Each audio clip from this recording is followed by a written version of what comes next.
నమస్తే welcome to yo-yo TV. ప్రస్తుతం మనం మూసీ రివర్ సమీపంలో అయితే ఉన్నాం. ఏదైతే చూసుకుంటే కాంగ్రెస్ ప్రభుత్వం తీసుకున్న ఇనిషియేటివ్లో భాగంగా మూసీ ప్రక్షాళన కూడా చేస్తా అని చెప్పడం జరిగింది. సో అదేవిధంగా చూసుకుంటే మూసీ చుట్టుపక్కల ఉన్న ప్రాంతాలన్నిటికీ కూడా హైడ్రా తరపున నోటీసులు ఇవ్వడం, ఇంకోటి ఆ బిల్డింగ్ల మీద మార్క్ కూడా పెడతా ఉన్నారు అటు రెవెన్యూ అధికారులు. సో మరి గత 2-3 రోజులుగా ఈ వ్యవహారం అయితే నడుస్తూ ఉంది. సో దీంట్లో భాగంగా నిన్న రామంతపూర్లోని బాగా కేసీఆర్ కాలనీ అని చెప్పేసి ఏరియాలో కూడా నిన్న అధికారులు వెళ్ళేసి ఇంట్ల మీద మార్కులు పెట్టేసి కూడా వాళ్ళను చెప్పడం జరిగింది. ఇది మేము కూల్చేస్తామని చెప్పేసి హైడ్రా తరపున FTL బఫర్ జోన్లో ఉన్న ల్యాండ్స్ అని చెప్పేసి కూడా నిన్న అధికారులు చెప్పడం జరిగింది. సో మరి అక్కడ స్థానికులు కూడా నిన్న తీవ్ర ఆందోళన కూడా చేశారు. సో గొడవకు కూడా దిగారు. నిన్న ఏదైతే చూసుకుంటే మేము ఇక్కడ 20-30 సంవత్సరాల నుండి ఉంటున్నాం. మాకు సంబంధించిన ఇక్కడ అన్ని డాక్యుమెంట్స్ లీగల్గా అన్ని డాక్యుమెంట్స్ ఉన్నాయి మా దగ్గర, మేము ఎటు పోమని చెప్పేసి కూడా వాళ్ళు గొడవకు అయితే దిగారు. సో అదే భాగంగా ఈరోజు ఇటు చైతన్యపురిలోని కూడా కొన్ని కాలనీలకు కూడా ఈరోజు హైడ్రా సంబంధించిన నుండి నోటీసులు కూడా, అంటే నోటీసులతో పాటు అటు రెవెన్యూ అధికారులు కూడా ప్రతి ఇంటికి వెళ్ళి కూడా సర్వే చేస్తూ ఆ మార్క్ కూడా పెట్టడం జరిగింది. సో ఈరోజు భారీ ఎత్తున అయితే ఈరోజు తీవ్ర ఆందోళన అయితే జరుగుతూ ఉంది. అయితే చైతన్యపురి అటు కొత్తపేట ఈ ఏరియాలలో కూడా అటు ఈరోజు పోలీసులు కూడా భారీ ఎత్తున రావడం జరిగింది. అటు రెవెన్యూ అధికారులతో పాటు కూడా పోలీసులు కూడా రావడం జరిగింది.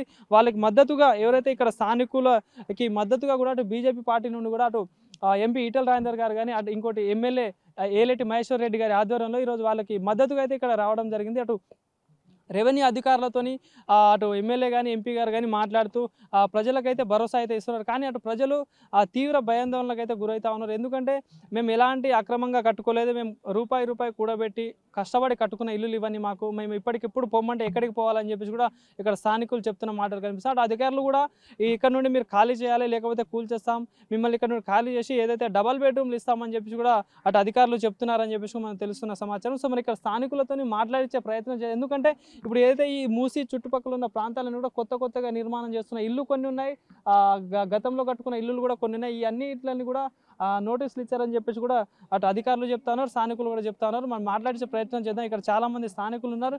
అండ్ ఇంకోటి పక్కనే కూడా ధర్నా కూడా జరుగుతూ ఉంది. సో మరి మాట్లాడించే ప్రయత్నం చేయాలి. ఎందుకంటే వీళ్ళు ఎప్పటి నుండి ఉంటున్నారు, నిజంగా FTL బఫర్ జోన్లోనా, లేదా వీళ్ళు సొంతంగా కట్టుకున్నారా, లేదా నిజంగా అయితే ప్రభుత్వం అటు ఆరోపిస్తున్నట్టు నిజంగా ఏదైనా అవినీతి ఏమైనా జరిగిందా అనేది కూడా అసలు మాట్లాడుతున్నాం. సరే ఏంది మరి నిజంగా ఈ ప్రభుత్వం గత 2 నెలల నుండి కూడా హైడ్రా అనేది ఒకటి తెచ్చి ప్రజల్ని భయపెడతా ఉంది, కూల్స్తా ఉంది బిల్డింగ్లని. సో మరి ఏం చెప్తారు మీరు? ఇప్పుడు ఎప్పటి నుండి ఉంటున్నారు ఇక్కడ? 25 సంవత్సరాలు అవుతుంది.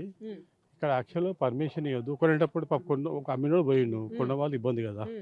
ఇప్పుడు ఇంటికి పర్మిషన్ గవర్నమెంట్ ఇచ్చింది, డబ్బులు తీసుకొని కరెంట్ ఇచ్చింది, వాటర్ ఇచ్చింది, ట్యాక్సీ కడుతున్నాము. ఇప్పుడు ఎంత బాధ ఉంటుంది చెప్పండి? కరెక్టే కదా. రూపాయి కష్టపడి జమ చేసి కట్టుకున్న తర్వాత ఇలా కూల్చేస్తా అంటే అది న్యాయం కాదు. ఫస్టే నువ్వు ఇది బఫాలు కడుతుంది, ఇక పర్మిషన్లు లేకపోతే ఎవరు కట్టదు కదా, ఎవరు రారు కదా. ఇప్పుడు అమ్మినాక కొన్నోడు ప్రాబ్లం. ఇప్పుడు అమ్మిన వెళ్ళిపోయిండు, అది బఫాలా కాబట్టి చెప్పలేదు. బఫర్లో ఉన్నప్పుడు పర్మిషన్ ఇవ్వద్దు యాక్చువల్ ఫస్ట్ ఆఫ్ ఆల్. ఇంకోటి సీసీ రోడ్ గవర్నమెంట్ వేస్తుంది కదా. సో మరి బఫర్ జోన్ లో ఉంటే ఈ రోడ్ ఎందుకు వేసినారు? అది ఏదు కదా, మాకు తెలియదు కదా. మరి అప్పుడు తెలియదు ఉన్నాము, ఇప్పుడు ప్రాబ్లం కదా. అది ప్రభుత్వం ఏంది సార్? ఇప్పుడు అధికారులు కూడా వచ్చి ఇంటి మీద మార్కులు పెడతా ఉన్నారని చెప్పేసి కూడా ఇప్పుడు స్థానికులు చాలా మంది మీరు కూడా ఇక్కడ లోకల్ చెప్తా ఉన్నారు. కొన్ని ఏరియాలలో కూలుస్తామని చెప్పేసి భయపెడతా ఉన్నారు, డబల్ బెడ్రూమ్ ఇస్తామని చెప్తా ఉన్నారు. సో మరి ఏమంటారు ఇక్కడ? గరీబ్ వాళ్ళకి వాళ్ళు డబుల్ బెడ్రూమ్ ఏం లోన్కి ఇవ్వాలి, లక్షలు పెట్టి ఇల్లు కొండి ఇప్పుడు డబుల్ బెడ్రూమ్ అంటే వెళ్ళిపోతారండి? న్యాయమా? రేవంత్ రెడ్డి అర్థం చేసుకోవాలి.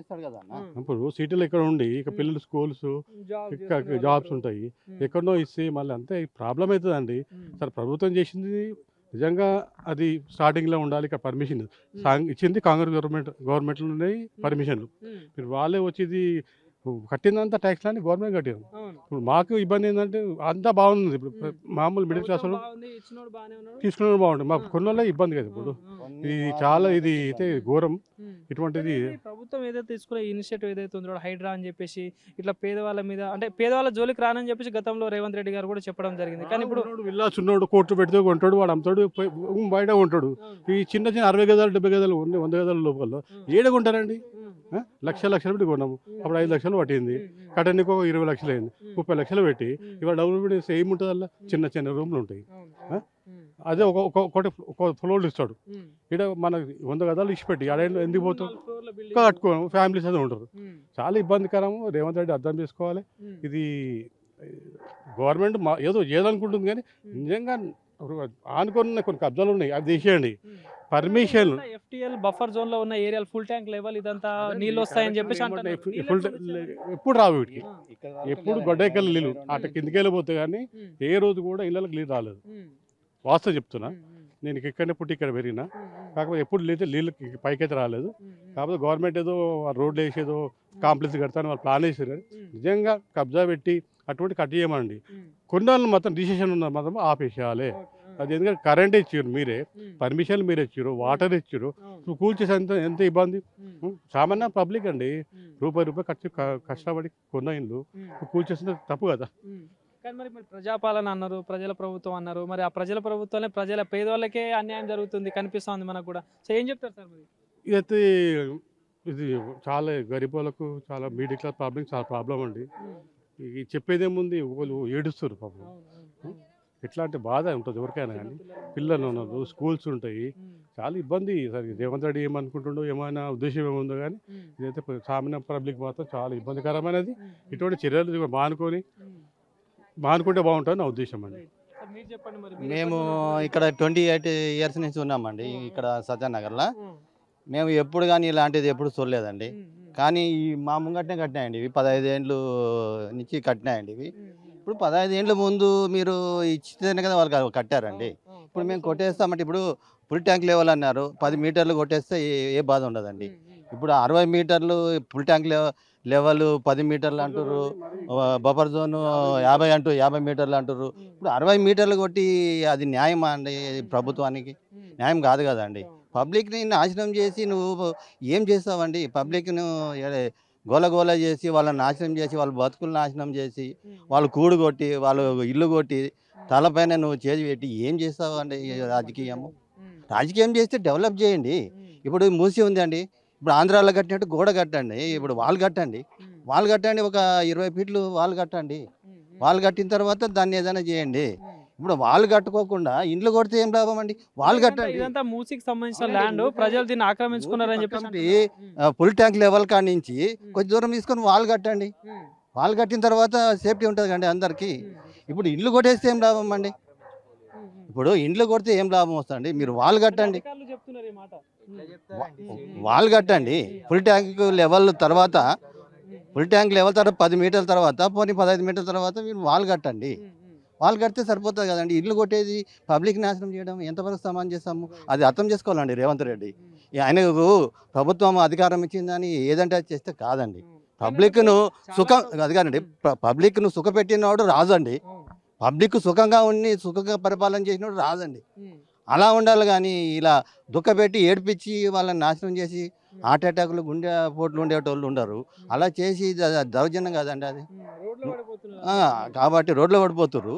కాబట్టి అర్థం చేసుకొని ఇప్పటికైనా కానీ ఇప్పుడు దాన్ని వాళ్ళు కట్టుకుంటే బెస్ట్ అండి.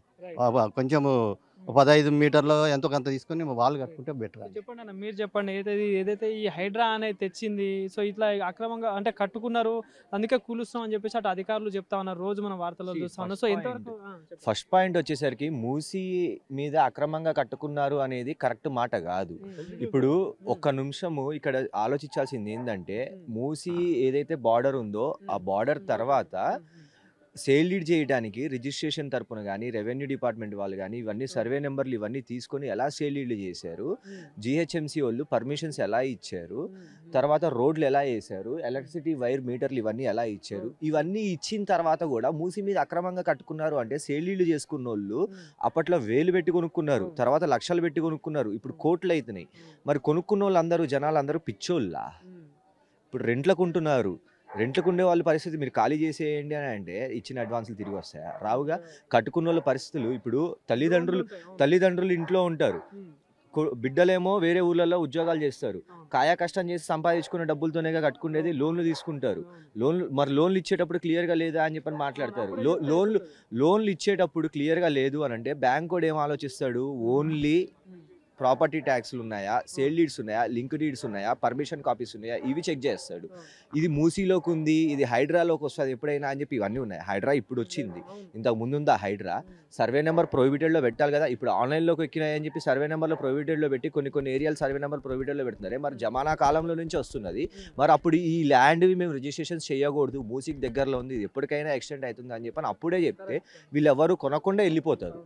మరి అప్పుడు చెప్పకుండా ఈరోజు వచ్చి ఆర్బిఎక్స్ రివర్ బెడ్ మీద ఉంది, బఫర్ జోన్ ఉంది, ఎఫ్టీఎల్ అని చెప్పని వీళ్ళకి ఆ 4 ముక్కలు చెప్పేసేసి మీది ఇక్కడ మూసీలో ఉంది, మీరు అక్రమంగా కట్టారు అని అంటే సేల్లీళ్ళు చేసుకున్నారు. ఎట్లా చేసుకున్నారు సేల్లీళ్ళు?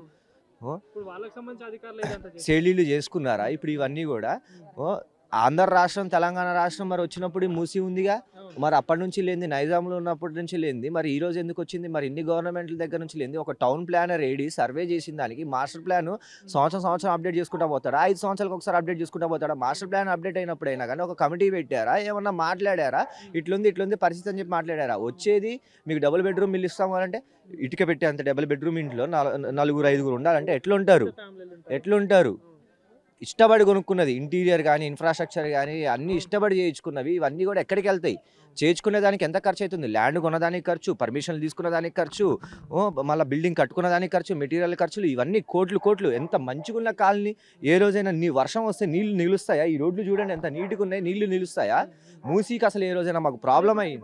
మీరు ఒక 20-30 సంవత్సరాలు ఉంటున్నారని చెప్తున్నారు, ఎప్పుడైనా ఇటు నీళ్ళు వచ్చిన పరిస్థితి కనిపించింది? ఎక్కడున్నాయి నీళ్ళు? ఎక్కడున్నాయి? మరి కరోనా లాక్డౌన్ ముందల నుంచి కూడా అంత భారీ ఎత్తున వర్షాలు పడ్డాయి కానీ మెయిన్ రోడ్ల మీద పోయినాయి. మరి ఇక్కడ ఉన్నాయా? మరి అంత వర్షాలు పడినప్పుడు ట్యాంక్ బండ్ కింద ఉన్న lower tank bund, Vidyanagar, Dammaiguda, RTC cross roads మరి అవి మునుగుతున్నాయి కానీ అవి కాదా హైడ్రా? మరి ఇదేనా హైడ్రా? మరి అది లేదా హైడ్రా? మరి ఇక్కడికి ఎందుకు వస్తున్నారు? ఒకరికొకరు సాయం చేసుకుంటారు. ఇక్కడ ఒక మనిషి బతికితే సాయం చేస్తారు, ఒక మనిషి చచ్చిపోతే ఆ మనిషి వెనకాల 100 మంది వెళ్తారు. అట్లాంటి కమిటీల్లోకి, అట్లాంటి కాలనీల్లోకి వచ్చి మేము ఇక్కడ మిమ్మల్ని ఎల్లగొట్టేస్తాము, ఎక్కడెక్కడో ఇస్తాము అని అంటే పిల్లలు ఉద్యోగాలు ఉంటాయి, ఇక్కడ నుంచి ఎంత దూరాలు వెళ్తారు, స్కూళ్ళు ఉంటాయి, స్కూళ్ళల్లో అడ్మిషన్లు, డొనేషన్లు అని చెప్పి కాలేజీలు ఉంటాయి, ఎన్ని సంవత్సరాల నుంచి ఉంటారు, పెళ్ళిళ్ళు చేసుకునే పిల్లలు ఉంటారు, స్థలాలు రాసిచ్చుకోవడానికి ఆశలు ఇవన్నీ ఉంటాయి. ఇవన్నీ ఏంది ఇదంతా? ఇది ఈ రోజు వచ్చి హైడ్రా అని చెప్పని మాట్లాడడం అనేది కరెక్ట్ కాదు, గవర్నమెంట్ని దూషించడం కాదు. ఇప్పుడు అవసరమా? ఇప్పుడు ఇంటికి రెంట్లో ఉన్నోళ్ళు ఇల్లు ఖాళీ చేసి వెళ్ళాలి అని అంటే ₹1,00,000 చేతిలో పట్టుకొని పోవాలా. మరి ఇప్పుడు ఈ లెక్కలో చూసుకుంటే ఇంకొక ఇంటికి పోవాలంటే డబుల్ బెడ్రూమ్ ఇల్లు 8,000 9,000 ఉందని 15,000 చెప్తున్నారు, ట్రిపుల్ బెడ్రూమ్ 20,000 చెప్తున్నారు. మరి ఎక్కడే పోతాయి? ఇల్లు ఖాళీ చేయాలి, నిర్దాక్షిణంగా ఇల్లు ఖాళీ చేయాలి. ఇవన్నీ ఉద్యోగాలు మానుకొని కూర్చొని ఇక్కడ కూర్చొని ఎప్పుడెప్పుడు మా పడగొడతారా అని చెప్పి చూసుకుంటూ ఆలోచించుకుంటూ కూర్చోవాలా? అంటే నిద్ర లేదు, తిండి లేదు, భయము, ఏ అర్ధరాత్రి వచ్చి మార్కింగ్లు వేస్తారా ఏంది? ఏదైనా ఒక పద్ధతి ఉంటుంది, కమిటీ వేయాలా, కూర్చోవాలా, మూసి ఫస్ట్ క్లీన్ చేసుకోవాలా, ఆ చెత్త చెదారం తీసుకొని అది మార్కింగ్ వేసుకొని దానికి తగ్గట్టుగా వచ్చి ఆ బ్లాక్ లైన్ వేసుకుంటారో రెడ్ లైన్ వేసుకుంటారో ఏంటో మీ ప్లాన్ అనేది తీసుకొచ్చి చూపించి మాట్లాడిన తర్వాత దానికి తగ్గట్టు నిర్ణయం తీసుకొని జనాలతో మాట్లాడి వాళ్ళకి తగ్గట్టు దానికి ఏదైనా ఇవ్వాలా. అంతేగాని నష్టపరిహారం లేదు, ఏం లేదు. డబుల్ బెడ్రూమ్ ఇల్లు అంటే ఇంత మంచిగా బతికిన వాళ్ళు డబుల్ బెడ్రూమ్ ఇళ్ళల్లో పోతారా? ప్రతోడు పైసలు లేకుండా ఉండలేదు, ప్రతోడు పైసలు ఉంచుకొని కూడా ఉండలేడు. అందరూ దానికి తగ్గట్టు ప్రతి దానికి ఖర్చు ఉంటుంది. అంతేగాని ఈరోజు వచ్చి నాకు ఇల్లు పడగొట్టేసేస్తాము, ఆ రివర్ బెడ్లో ఉన్నారు మీరు అని చెప్పని ఆ రెవెన్యూ అధికారులు ఎవరు ఇచ్చారు ఉద్యోగాలు? ఎట్లా వచ్చినాయి ఉద్యోగాలు? చదువుకొని వచ్చినాయా? ఓట్లు వేయంగానే వచ్చి ఈరోజు మూసి నేను తీసేస్తా, హైడ్రా వచ్చిందని తీసేస్తా అంటే మరి హైదరాబాద్ మొత్తం తీసేయండి హైడ్రా అని చెప్పి. చాలా ఉన్నాయి, పెద్ద పెద్ద మంత్రులు, ఎమ్మెల్యేలు చాలా మంది ఉన్నారు, వాళ్ళకేమో నెల నోటీసులు వాళ్ళ ఎందుకు తీస్తలేరు, ఎందుకు తీస్తారు అంటే సామాన్య ప్రజలేనా మీకు పనికొచ్చేది? ఓట్ల కోసం సామాన్య ప్రజలు కావాలా, మళ్ళీ పడగొట్టేదానికి కూడా సామాన్య ప్రజలు కావాలా? ఇవేనా? మరి అప్పట్లో పనిచేసిన రాజకీయ నాయకులు అందరూ వాళ్ళు సంపాదన తీసుకుపోయి అంతా జనాలకు ఖర్చు పెట్టి మరీ చేసిన వాళ్ళందరూ ఏమయ్యారు? మరి ఈరోజు రాజకీయాల్లో ఉన్నంత వరకు వీళ్ళే గొప్పోళ్ళా? అంటే ఇప్పుడు మీరు చూసిన దాని ప్రకారం ఏ ప్రభుత్వం ఇట్లాంటి జరిగిందన్న మీ ఏరియాలలో? ఏ ప్రభుత్వంలో జరిగేది ఏంది? ఇప్పుడు ఈ ప్రభుత్వంలో జరుగుతుంది, ఇప్పుడు ఈ ప్రభుత్వం రాలేదు, ఇంకో ప్రభుత్వం వస్తే ఆ ప్రభుత్వం అయినా చేస్తుంది. నోటీసులు ఎక్కడ ఇచ్చారు? నోటీసులు ఇచ్చారా? డైరెక్ట్గా వచ్చి ఆర్బిఎక్స్ అని చెప్పని వేస్తున్నారా? డీసీఎంలు పంపించేది ఏంది ఏరియాలోకి? అదేమనంటే ఇక్కడ కాదు ముందలా అని చెప్పడం ఏంది? పానిక్ అవ్వడానికా? గుండెపోట్లు వచ్చి పోతున్నాడు. టీవీ పెట్టి చూస్తేనేమో హార్ట్ అటాక్లు వచ్చినాయని చెప్పని కిరసనాయలు పోసుకున్నాడు ఆ యువతల లైన్. ఆయన కష్టపడి సంపాదించిన డబ్బులతోనే కదా చేసుకునేది. కిరసనాయలు పోసుకునేది అది కరెక్టా? అది కరెక్ట్ కాదు కదా. దేనికైనా ఒక టైం ఉంటుంది, ఒక సందర్భం ఉంటుంది, ఒక కమిటీ ఉంటుంది, ఒక చర్చ్ ఉంటుంది. ఏవీ లేకుండా డైరెక్ట్గా వచ్చి కూర్చొని పెట్టడం అనేది కరెక్ట్ కాదు. అది గవర్నమెంట్ నిర్ణయం తీసుకొని ముందల ఎట్లా ఏది చేయాలి, ఇట్లా జనాల్ని ప్యానిక్ చేసి 2 రోజుల్లో కూల్చేస్తాం 3 రోజుల్లో కూల్చేస్తాం అంటే ఉన్న పలంగా ఎక్కడికి పోతారు ఉన్న పలంగా? సామాన్య ప్రజల్ని ఇబ్బంది పెట్టేది ఇది కరెక్ట్ పద్ధతి కాదు. ఇది ఈ పరిస్థితి ఇట్లానే ఉంది అని అంటే మాత్రం గవర్నమెంట్ ఉండదు, దిగుతుంది. ఏ గవర్నమెంట్ వచ్చి ఇట్లా చేసినా కానీ ఆ గవర్నమెంట్ కూడా దిగిపోద్ది. ఇదైతే మేము స్పష్టంగా చెప్పదలుచుకున్నాం. సో ఇది పరిస్థితి. ఇక్కడ స్థానికులు అయితే తీవ్ర ఆగ్రహం అయితే వ్యక్తం చేస్తున్నారు. సో ఇక్కడ సంబంధించిన అధికారులు అందరూ వచ్చి ఏదైతే టౌన్ ప్లానింగ్ సంబంధించిన అధికారులు కూడా వచ్చి దీని అంతా వాట్ ఈస్ అంటే ఏది కరెక్ట్లో ఉంది ఏది తప్పులో ఉంది అని చెప్పేసి వచ్చి చెక్ చేయాలి. చెక్ చేసిన తర్వాత ఎలాంటైనా నిర్ణయం చేసుకోవాలి. ఎందుకంటే మేము కష్టపడి కట్టుకున్న ఇల్లులు ఇవ్వాలి. ఎందుకంటే ఇప్పుడు ఇప్పటికిప్పుడు బయటికి పోమంటే మేము ఎక్కడికి పోవాలని చెప్పేసి కూడా ఇక్కడ స్థానికులు అయితే తీవ్ర ఆగ్రహం అయితే వ్యక్తం చేస్తున్నారు. ఎందుకంటే ప్రతిదీ మాకు దగ్గర డాక్యుమెంట్స్ ఉన్నాయి, అన్ని ఉన్నాయి, కానీ ప్రభుత్వం ఈ వైఖరిని అయితే మార్చుకోవాలని కూడా ఇక్కడ స్థానికులు చెప్తున్న పరిస్థితి కనిపిస్తూ ఉంది.